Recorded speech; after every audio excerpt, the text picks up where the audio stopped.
Hello everyone, good morning. मैं देवव्रत और आज बेटा हम आपको बीएससी सेकेंड ईयर केमिस्ट्री का अपना 51वां लेक्चर पढ़ाने जा रहे हैं। आज का बच्चों हमारा टॉपिक होगा मेटलर्जी। मेटलर्जी धातु कर्म। धातु कर्म धातु कर्म बेटा मेटलर्जी। देखते हैं धातु कर्म क्या होता है। तो धातु कर्म क्या है बेटा? धातु कर्म कहते हैं किसी अयस्क से, किसी धातु के अयस्क से उस धातु को शुद्ध रूप में प्राप्त करना धातु कर्म कहलाता है। क्या कहलाता है? धातु कर्म कहलाता है। किसी मेटल, किसी धातु के और मतलब होता है बेटा अयस्क।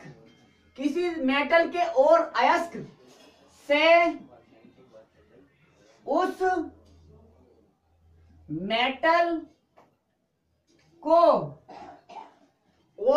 मेटल को शुद्ध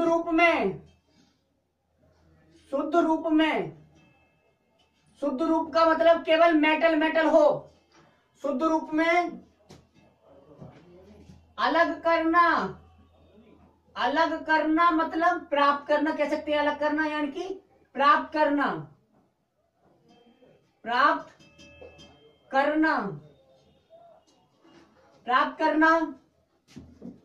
धातु कर्म कहलाता है। धातु कर्म कहलाता है। ठीक है।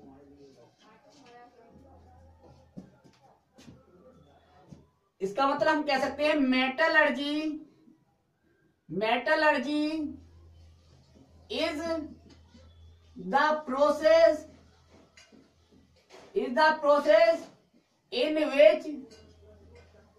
in which a pure metal is extracted from its ore। हो गया जी। देखिए आप मेटलर्जी किसे कहेंगे बेटा? किसी धातु को उसके अयस्क से, किसी धातु को बेटा उसके अयस्क से शुद्ध रूप में अलग करना या प्राप्त करना धातु कर्म कहलाता है। क्या कहलाता है? धातु कर्म। अब समझ ले बेटा, धातु कर्म की प्रोसेस को हमें पढ़ना है। तो बेटा आपने देखा कि लोहा एक धातु है। लोहा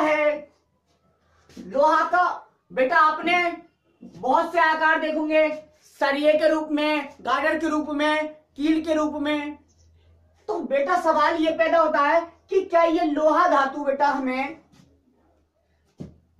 डायरेक्टली लोहे के रूप में मिल जाती है, डायरेक्ट आयरन के फॉर्म में मिल जाती है, शुद्ध रूप में मिल जाती है, कहीं से खुद रही है? क्या मतलब है? तो मतलब ये हुआ, देखो बेटा जो एलिमेंट्स होते हैं, एलिमेंट्स या मेटल बोल सकते हैं, चलो एलिमेंट्स या मेटल्स हमें बेटा दो रूप में मिलती हैं। प्रकृति में हमें धातुएं दो रूपों में प्राप्त होती हैं। एक तो फ्री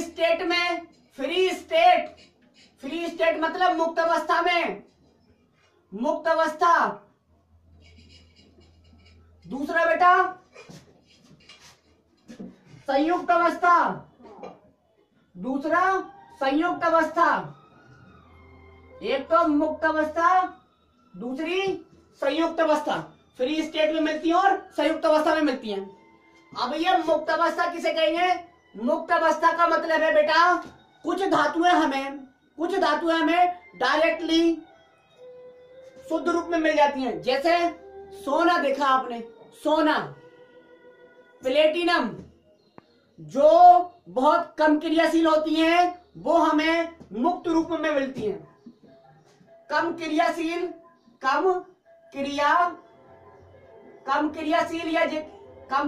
या अक्रिय जो तत्व होते हैं या धातुएं होती हैं, अक्रिय तत्व या धातुएं हमें फ्री स्टेट में मिलती है बेटा, फ्री स्टेट में मिलती हैं। जबकि क्रियाशील धातुएं, क्रियाशील धातुएं, रिएक्टिव मेटल्स या हम कह सकते हैं बेटा क्रियाशील तत्व हमें यौगिकों के रूप में मिलते हैं। किसके रूप में? यौगिकों के रूप में, यौगिकों के रूप में मिलते हैं, यौगिकों के रूप में। इसलिए हम उन्हें कहते हैं संयुक्त हैं बेटा, ये तो संयुक्त अवस्था में है। तो बताइए आप, हमें इन्हें तो अलग करने की जरूरत नहीं है, ये तो हमें डायरेक्टली मिल जाएगी उसी फॉर्म में। हमें इनमें से जो यौगिक है उनमें से शुद्ध धातु प्राप्त करनी होगी केवल, और सभी को निकालना होगा उस धातु से। तो जब इस स्टेट में होंगी बेटा तब हमें मेटलर्जी करना पड़ेगा, या तब हमें मेटलर्जी प्रोसेस यूज करनी होगी, तब हमें धातु कर्म प्रक्रम अपनाना होगा जब धातुएं संयुक्त अवस्था में होती हैं। समझ में आया? यौगिक के रूप में होती हैं कह सकते हैं। ठीक, अब देखिए आप बेटा, ये जो यौगिक होते हैं इन्हें हम कहते हैं खनिज। क्या कहते हैं? खनिज। अब वर्ड आ गया मिनरल यानी कि खनिज। धातुएं, संयुक्त धातुएं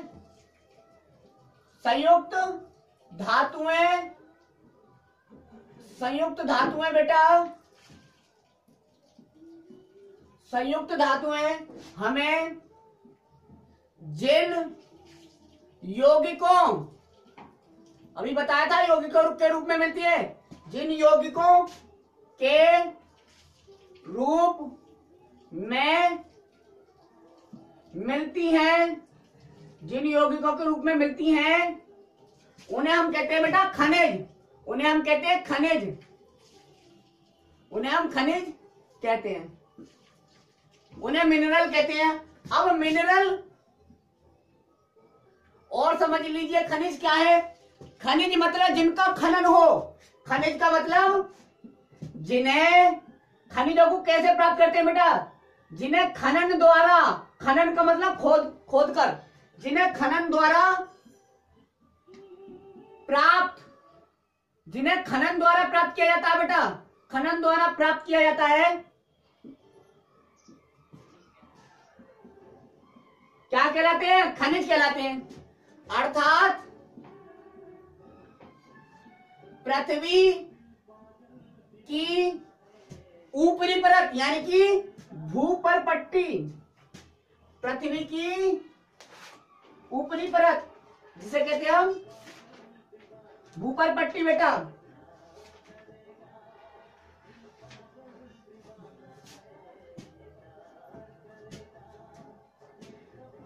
पृथ्वी की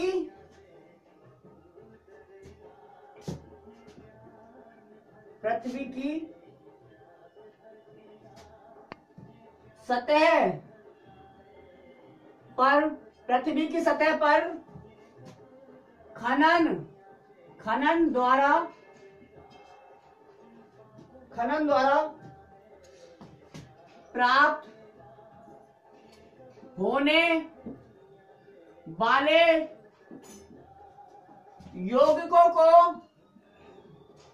वाले यौगिकों को खनिज कहते हैं, मिनरल खनिज कहते हैं। हो गया?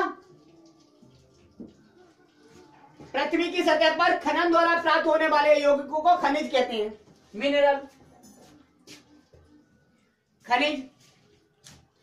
अब बेटा खनिज से हमें धातु प्राप्त करनी है, तो प्रत्येक खनिज से बेटा हम धातु यदि प्राप्त करेंगे तो बहुत ज्यादा खर्चा होगा और बहुत ज्यादा समय लगेगा।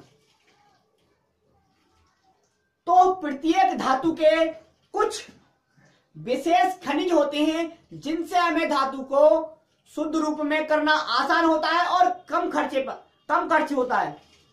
तो ऐसे खनिज बेटा जिनसे धातु को शुद्ध रूप में प्राप्त करना आसान होता है और कम खर्चा होता है, उन खनिजों को कहते हैं हम अयस्क, उस धातु का अयस्क। तो अब शब्द आया बेटा अयस्क, अब शब्द आया अयस्क यानी कि और, तो यह है हेडिंग और। अब देखिए पहले शब्दों को समझ लें बेटा, मेटलर्जी में ही चल रहे हैं और अयस्क, अयस्क क्या होते हैं तो लिखेंगे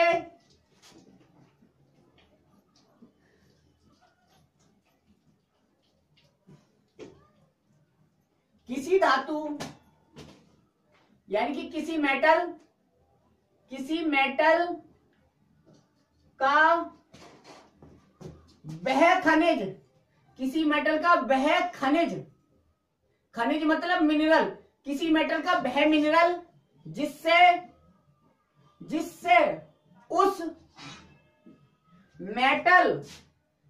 उस मेटल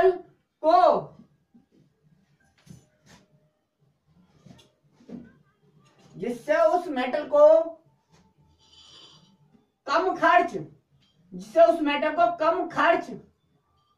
तथा आसानी से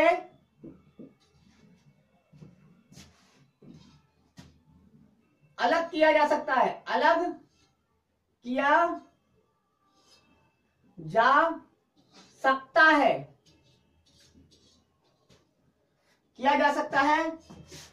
उस धातु का अयस्क कहलाता है। वो वाला खनिज उस धातु का अयस्क कहलाता है, ठीक है, उस धातु का अयस्क कहलाता है। इसका मतलब अयस्क भी एक खनिज है, अयस्क भी क्या है, एक खनिज है, लेकिन कैसा खनिज है, वैसा खनिज है जिससे उस धातु को आसानी और कम खर्च से प्राप्त कर सके, ठीक है। क्योंकि किसी धातु के बहुत सारे खनिज हो सकते हैं, लेकिन उस धातु के अयस्क कुछ विशेष ही होते हैं, मतलब कुछ विशेष खनिजों से ही उस धातु को हम कम खर्च और आसानी से प्राप्त कर सकते हैं। तो हम नोट लिखेंगे, जैसे बेटा लोहा है, लोहे का मुख्य अयस्क हीमेटाइट होता है, बाकी इसके खनिज तो बहुत सारे हैं। तो इसका मतलब दुनिया का हर अयस्क खनिज होता है, दुनिया का हर अयस्क खनिज ही होता है, क्योंकि विशेष खनिज अयस्क कहलाए, लेकिन हर खनिज अयस्क नहीं हो सकता। अयस्क केवल वही वाला खनिज होगा जिससे उस धातु को आसानी और कम खर्च पर प्राप्त किया जा सके। तो नोट में लिखेंगे प्रत्येक अयस्क, प्रत्येक और क्या होता है बेटा, एक खनिज ही होता है, एक खनिज ही होता है, लेकिन प्रत्येक खनिज अयस्क नहीं होता है बेटा, अयस्क नहीं होता है, समझे ये बात, नोट कर लो बेटा।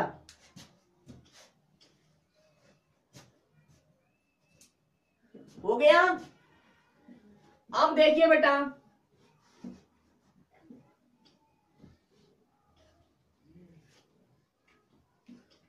अब आप देखिए बच्चों,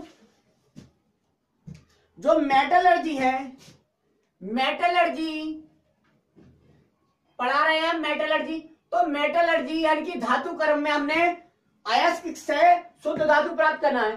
तो क्या अयस्क से शुद्ध धातु सीधे प्राप्त हो जाती है या कुछ करना पड़ता है? तो बेटा हमें अयस्क से शुद्ध धातु प्राप्त करने के लिए चार स्टेप अपनाने पड़ते हैं। कितने? 4, कम से कम 3, बीच में चौथे पे हमें धातु प्राप्त हो जाएगी। तो 3 स्टेप कम से कम अपनाने पड़ते हैं। सबसे पहले देखिए आप, सबसे पहले अयस्क होगा, ये होगा अयस्क, मेटलर्जी में चल रहे हैं। सबसे पहले ओर होगा, किसी भी मेटल का ओर होगा, जिस मेटल का ओर होगा उसी मेटल प्राप्त होगी वो वाली, ठीक है। तो ये ओर है अयस्क, इस अयस्क से हमें शुद्ध धातु प्राप्त करनी है, तो सबसे पहले स्टेप में क्या करना पड़ेगा? पहले स्टेप में हमें करना पड़ेगा अयस्क का सांद्रण। पहला स्टेप जो है बेटा वो क्या है? अयस्क का सांद्रण, हिंदी वालों अंग्रेजी में कंसंट्रेशन ऑफ ओर। सबसे पहले हमें अयस्क का सांद्रण करना पड़ेगा। अब जब अयस्क का सांद्रण कर लिया तो हमें यहां पर कैसा अयस्क मिला? सांद्रित अयस्क। यहां हमें सांद्रित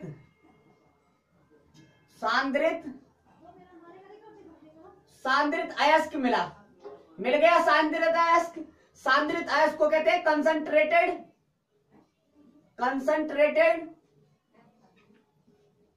कंसंट्रेटेड ओर। हमें ये सांद्रित अयस्क मिला पहले स्टेप में। सांद्रित अयस्क से बेटा हमें फिर अपरिष्कृत धातु प्राप्त करनी होगी। अपरिष्कृत धातु, क्रूड मेटल। इस समय बेटा क्रूड मेटल, कौन सी मेटल? Crude metal. सांद्रित अयस्क से हमें प्राप्त करनी है क्रूड मेटल। क्रूड मेटल का मतलब है बेटा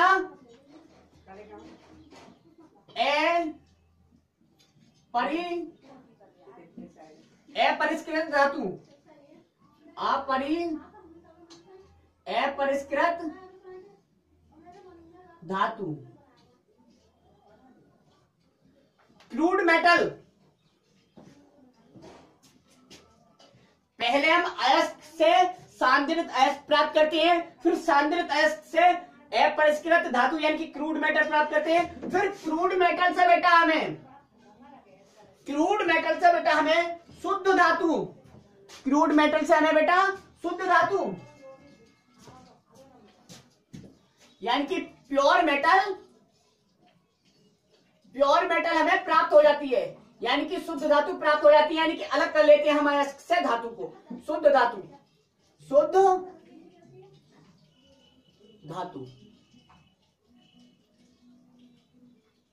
अब पहले स्टेप में हमने कंसंट्रेशन किया और का, अब सांद्रित अयस्क से हमें अपरिष्कृत धातु प्राप्त करनी है, तो लिखेंगे यहां दूसरे स्टेप में एक्सट्रैक्शन करेंगे। Extraction of metal, extraction of metal from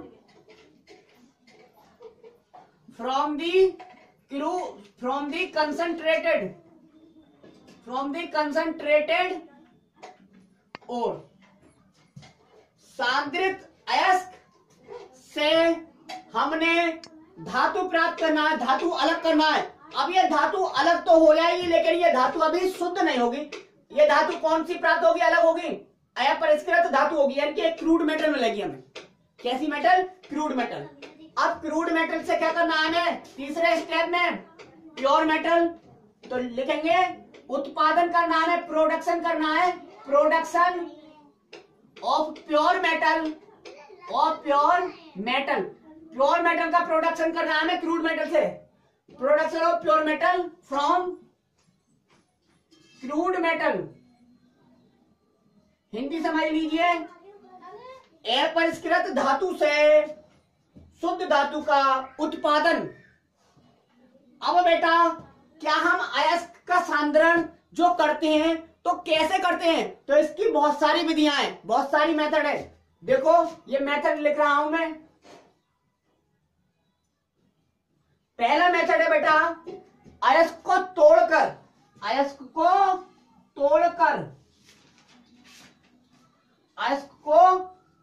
तोड़कर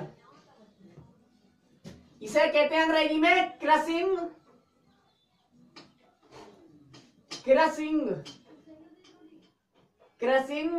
एंड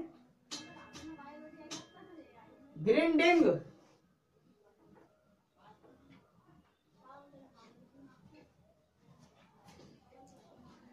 अयस्क को क्रश करके हम बेटा या ग्राइंड करके कंसंट्रेटेड अयस्क प्राप्त कर सकते हैं। मतलब अयस्क को तोड़कर या पीसकर हिंदी में अयस्क को, तो सांद्रण कैसे कर सकते हैं? या तो अयस्क को तोड़कर या पीसकर, तोड़कर या पीसकर। दूसरा मेथड, हर एक अयस्क के लिए अलग अलग मेथड यूज करना होगा। प्रत्येक अयस्क का सांद्रण एक मेथड से ना हो सकता बेटा, हर एक किसी का अलग अलग से हो सकता है। तो दूसरा मेथड है, जितने भी मेथड यूज होने वाले होते हैं मैं सभी लिख दूंगा यहाँ पे, ठीक है। दूसरा मेथड है बेटा गुरुत्वीय पृथक्करण विधि। गुरुत्वीय पृथक्करण विधि यानी कि gravity separation, gravity separation, gravity separation गुरुत्वीय पृथक्करण विधि द्वारा कर सकते हैं हम, गुरुत्वीय पृथक्करण विधि द्वारा, या इसे लेविगेशन भी कहते हैं। लेविगेशन क्या भी कहते हैं इसे? और लेविगेशन, लेविगेशन। दूसरी विधि है अयस्क सॉरी गुरुत्वीय पृथक्करण विधि, गुरुत्वीय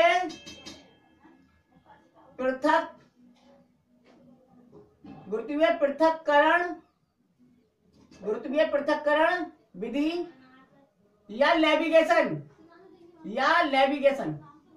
लेविगेशन, ठीक है, लेविगेशन ये हो गया।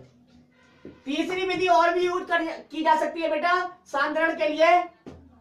तीसरी मेथड है चुंबकीय पृथक्करण विधि, चुंबकीय पृथक्करण विधि यानी कि मैग्नेटिक सेपरेशन, मैग्नेटिक सेपरेशन, चुंबकीय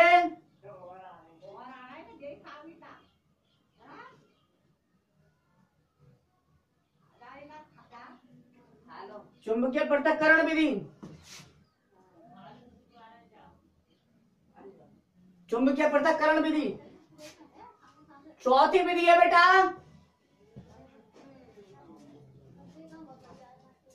हो गया चुंबकीय पृथक्करण विधि। चौथी विधि है बेटा कौन सी? फैन पिलमन विधि, फैन पिलमन विधि, फैन पिलमन विधि जिसे कहते हैं flotation method, fourth flotation method, fourth flotation method.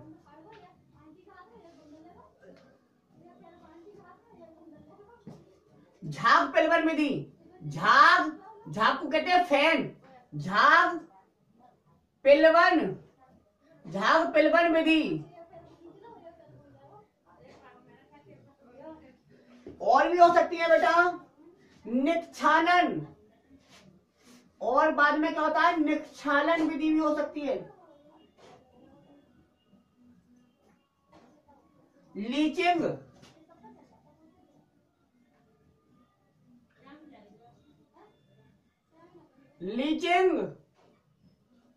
Leaching को कहते हैं निक्षालन।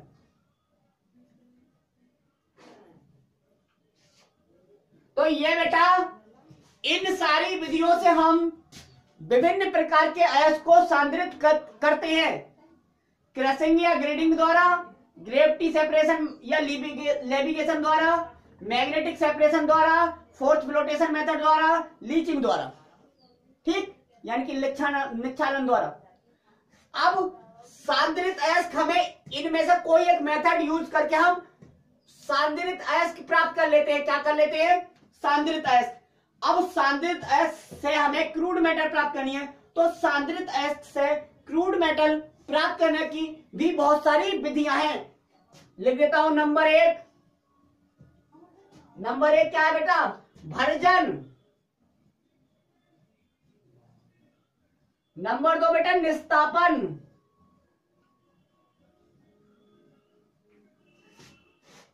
नंबर 3 है अपचयन।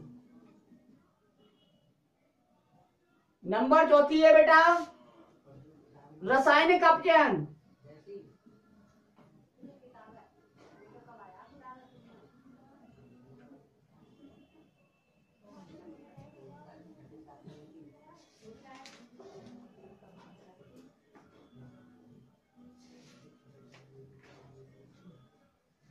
यह है रोस्टिंग,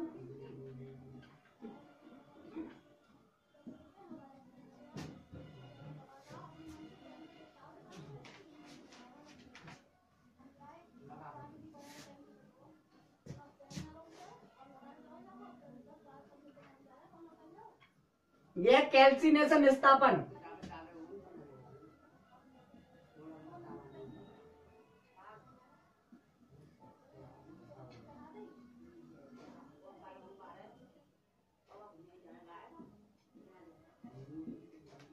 हो गया। तो बेटा सांद्रित अयस्क से हम क्रूड मेटल इनमें से कोई सी भी एक विधि द्वारा प्राप्त कर सकते हैं, भर्जन द्वारा, निस्तापन द्वारा, अपचयन द्वारा, रासायनिक अपचयन द्वारा, यानी कि रोस्टिंग द्वारा, कैल्सिनेशन द्वारा, रिडक्शन द्वारा, केमिकल रिडक्शन द्वारा। ठीक है, अब बहुत सारे अयस्क हैं इसलिए बहुत सारी विधियां हैं क्रूड मेटल प्राप्त करने की सांद्रित अयस्क से। ठीक है, कुछ में भर्जन यूज करते हैं, कुछ में निस्तापन। ऐसा नहीं कि एक अयस्क में सारी की सारी मेथड यूज होंगी, सारी की सारी विधियां प्रयोग करेंगे हम। ठीक है, ऐसा नहीं है।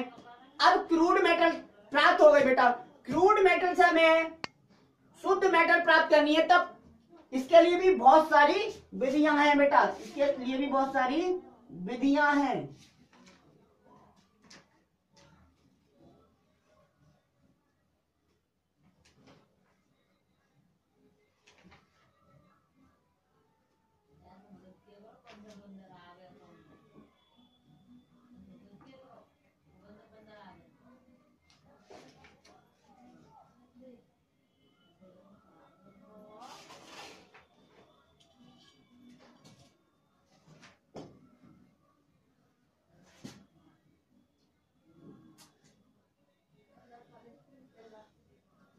इसके लिए सबसे पहले गलनिक पृथक्करण, पहली विधि है गलनिक पृथक्करण। गलनिक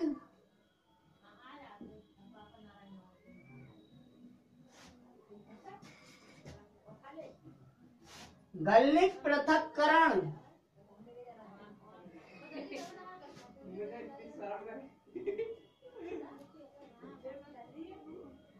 गलनिक पृथक्करण को कहते हैं बेटा लिक्वेशन। क्या कहते हैं? लिक्वेशन। लिक्वेशन द्वारा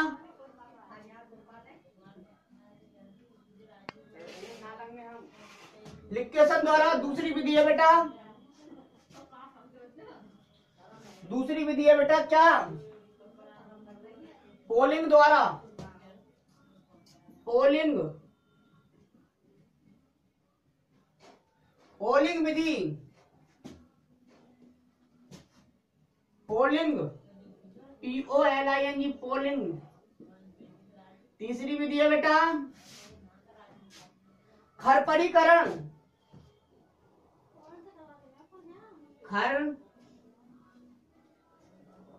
खरपरीकरण।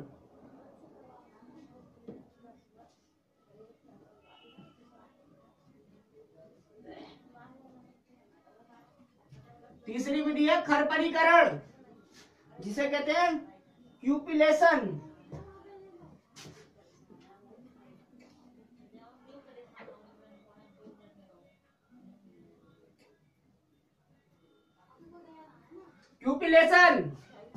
क्यूपिलेशन द्वारा प्राप्त कर सकते हैं। चौथी है बेटा विद्युत अपघटनी परिशोधन।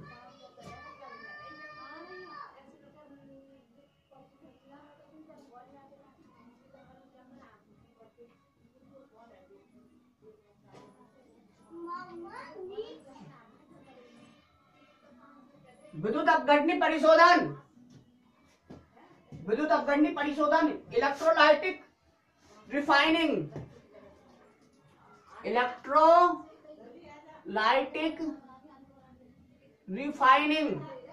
Electrolytic refining.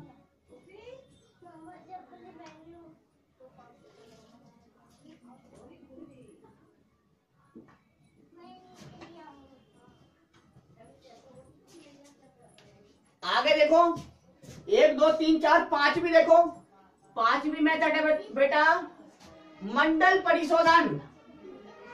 मंडल परिशोधन विधि द्वारा, मंडल परिशोधन, मंडल परिशोधन को कहते हैं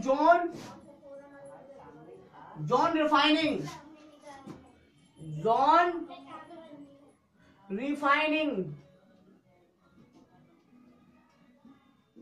छठी विधि है बेटा इसमें बान आर्केल विधि, बान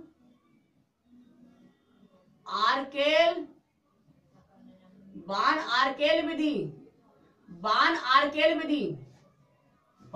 विधि, बान आर्केल विधि कहलाएगी अंग्रेजी में भी, ठीक है। तो यह है बेटा मेटलर्जी की पूरी प्रोसेस।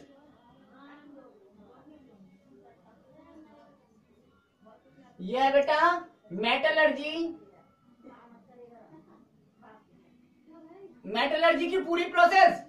मेटलर्जी में हमें क्या प्राप्त करना होता है? मेटलर्जी में हमें अयस्क से शुद्ध धातु प्राप्त करना होता है।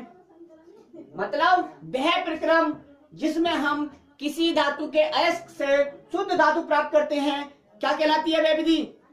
मेटलर्जी, धातु कर्म कहलाती है। अब धातु कर्म में हमें सबसे पहले अयस्क को सांद्रित अयस्क में बदलना होगा, सांद्रित अयस्क को हमें क्रूड मेटल में, और क्रूड मेटल से हमें प्योर मेटल में बदलना होगा।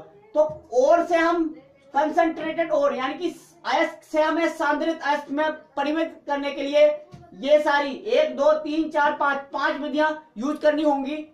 Crushing, grinding, gravity separation, levigation, magnetic separation, fourth flotation method, leaching, और ये सांद्रित अयस्क से भी ये 4 विधियां यूज करनी होंगी। और क्रूड मेटल से जब फ्री प्योर मेटल प्राप्त करेंगे तो 6 विधियां। तो ये आपका मेटलर्जी हो गया बेटा। नोट कर लो, बहुत इंपॉर्टेंट बना दिया है मैंने चार्ट, पूरा चार्ट पे लिखवा दिया। हो गया। अब बेटा हमें ये बेटा आपके लिए काम दे रहा हूं मैं, ये सभी पढ़ना है सही करके। ये पूरा मैंने चार्ट बना दिया है, ये पढ़ लेना है सभी, ठीक है। अब हम आपको कुछ और क्वेश्चन दे रहे हैं, वो भी आपको स्वतः ही देखने होंगे। इलेक्ट्रोड विभव, इलेक्ट्रोड पोटेंशियल, मैं सेकंड पेपर स्टार्ट करूंगा कल। इलेक्ट्रोड विभव, मानक इलेक्ट्रोड विभव, स्टैंडर्ड इलेक्ट्रोड पोटेंशियल,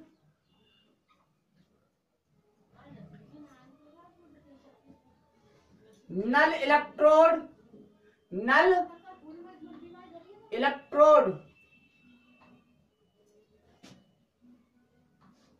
चौथा हाइड्रोजन इलेक्ट्रोड,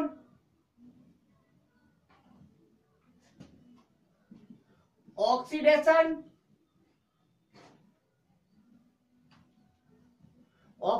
पोटेंशियल, ऑक्सीकरण विभव,